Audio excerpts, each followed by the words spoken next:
आप सभी का एक फिर से स्वागत है हमारे पौराणिक कथा यूट्यूब चैनल पर। गुरुवार नानक देव जयंती। गुरु नानक देव सिखों के प्रथम गुरुवार, आदि गुरुवार हैं।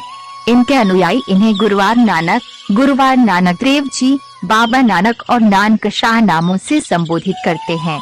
लद्दाख व तिब्बत में इन्हें नानक लामा भी कहा जाता है। गुरुवार नानक अपने व्यक्तित्व में दार्शनिक, योगी, गृहस्थ, धर्म सुधारक, समाज सुधारक, कवि, देशभक्त और विश्व बंधु सभी के गुण समेटे हुए थे।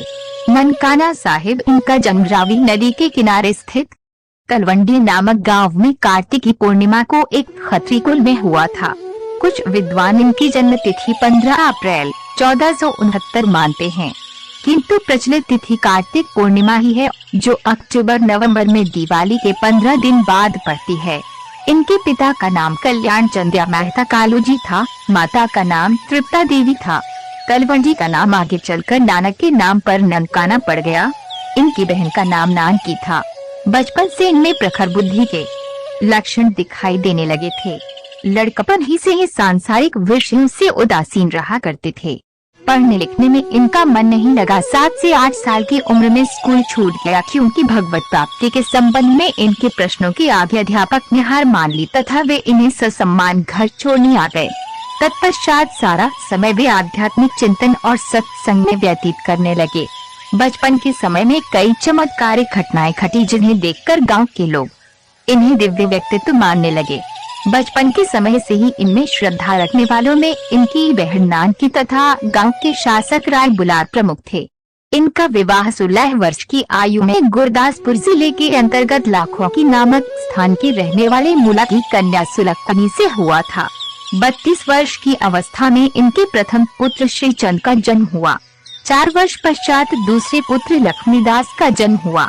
दोनों लड़कों के जन्म के उपरांत 1507 में नानक अपने परिवार का भार अपने श्वशुर पर छोड़कर मर्दाना, लहना, बाला और रामदास इन 4 साथियों को लेकर तीर्थ यात्रा के लिए निकल पड़े।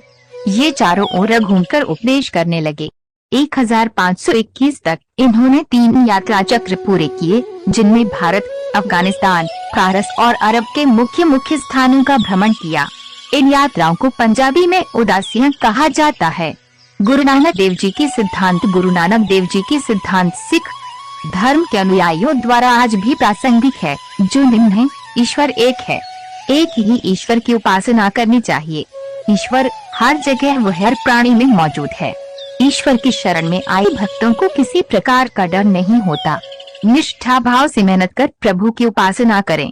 किसी भी निर्दोष जीव या जंतु को सताना नहीं चाहिए। हमेशा खुश रहना चाहिए। ईमानदारी व दृढ़ता से कमाई कर आय का कुछ भाग जरूरतमंद को दान करना चाहिए। सभी मनुष्य एक समान हैं, चाहे वे स्त्री हो या पुरुष। शरीर को स्वस्थ रखने के लिए भोजन आवश्यक है, लेकिन लोभी व लालची आचरण से बचे हैं। प्रकाश पर्व। सिखों के पहले गुरुवार नानक देव जी की जयंती देश भर में प्रकाश पर्व के रूप में मनाई जाती है। प्रकाश पर्व यानी मन की बुराइयों को दूर कर उसे सत्य, ईमानदारी और सेवा भाव से प्रकाशित करना। सिखों के प्रथम गुरुवार नानक देव जी के जन्म दिवस के उपलक्ष्य में विशाल नगर कीर्तन निकाला जाता है। इस दौरान 5 प्यारे नगर कीर्तन की अगुवाई करते हैं। श्री गुरु ग्रंथ साहिब को फूलों की पालकी से सजे वाहन पर सुशोभित करके कीर्तन विभिन्न जगहों से होता हुआ गुरुद्वारे पहुंचता है। प्रकाश उत्सव के उपलक्ष्य में प्रभात फेरी निकाली जाती है, जिसमें भारी संख्या में संगतें भाग लेती हैं। प्रभात फेरी के दौरान कीर्तनी जत्थे कीर्तन कर संगत को निहाल करते हैं। इस अवसर पर गुरुद्वारे के सेवादार संगत को गुरुवार नानक देव जी के बताए रास्ते पर चलने के लिए प्रेरित करते हैं। कहते हैं कि श्री गुरुवार नानक देव महाराज महान योग पुरुष थे। नानक देव जी ने अपना पूरा जीवन समाज में व्याप्त बुराइयों को दूर करने में समर्पित कर दिया। ऐसे महान योग पुरुष की आज के समय में बहुत जरूरत है। भगवान एक है, एक ही गुरुवार है और कोई नहीं। जहाँ गुरुवार जाते हैं वह स्थान पवित्र हो जाता है। भगवान को याद करने, मेहनत से कमाई करने और उसके बाद बांट के खाने का संदेश दुनिया भर में देने वाले ऐसे ही गुरुवार को सिख समुदाय उनकी जयंती पर याद करता है। एक ओर जहां गुरुद्वारों में भव्य सजावट की जाती है, वहीं गुरुवार का प्रसाद लंगर भी बांटा जाता है। साथ ही गुरुवार नानक देव जी पर आधारित पोस्ट जारी किए जाते हैं।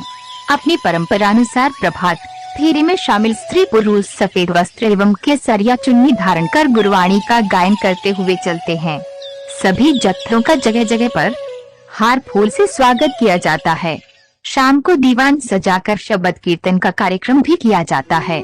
ये पर्व समाज के हर व्यक्ति को साथ में रहने, खाने और मेहनत से कमाई करने का संदेश देता है। गुरुवार नानक देव जी का प्रकाश पर्व सिख समुदाय का समस्त व्रत कथाओं को सुनने के लिए आज ही हमारा चैनल सब्सक्राइब करें और हमारे नई व्रत कथा का नोटिफिकेशन पाने के लिए बेल आइकन दबाना न भूलें।